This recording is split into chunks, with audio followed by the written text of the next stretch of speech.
Ayan, breakfast, lunch, dinner. Kung ginatan. Ito ay hindi kumpletong ginatan gaya ng ginagawa natin sa Pilipinas na may saging, may gabi, may ube. Yan ang kumpletong ginatan para sa syempre ayan, bilo-bilo, kamote, may munggo, tsaka ayan, langka. Yan ang kumpletong ginataan sa Katagalugan. Ewan ko sa ibang sa aming Katagalugan, talagang pang nagiginataan, talagang kinukumpleto namin ang recados. Yung saba, ayan, may saba.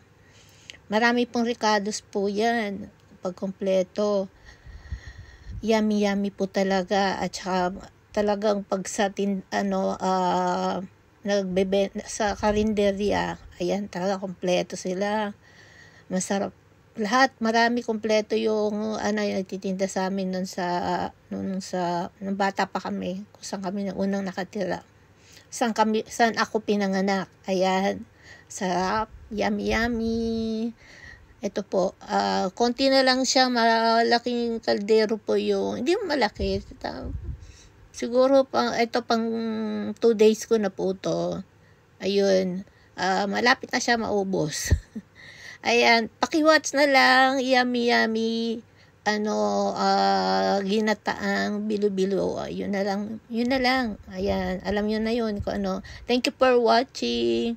At matakam po kayo sa aking ginatan. May ginawa po ako dyan sa bilo-bilo, yung pong giniling na munggo, na may tawag po doon, nakalimutan ko yung tawag doon, dito sa dulo ng dila ko. Pinalaman ko dyan sa bilo-bilo. Ayun, kaya naging ganyan, para nagkulay. Hindi ko yan nilagyan ng food coloring. Ayun, thank you for watching and take care. God bless us.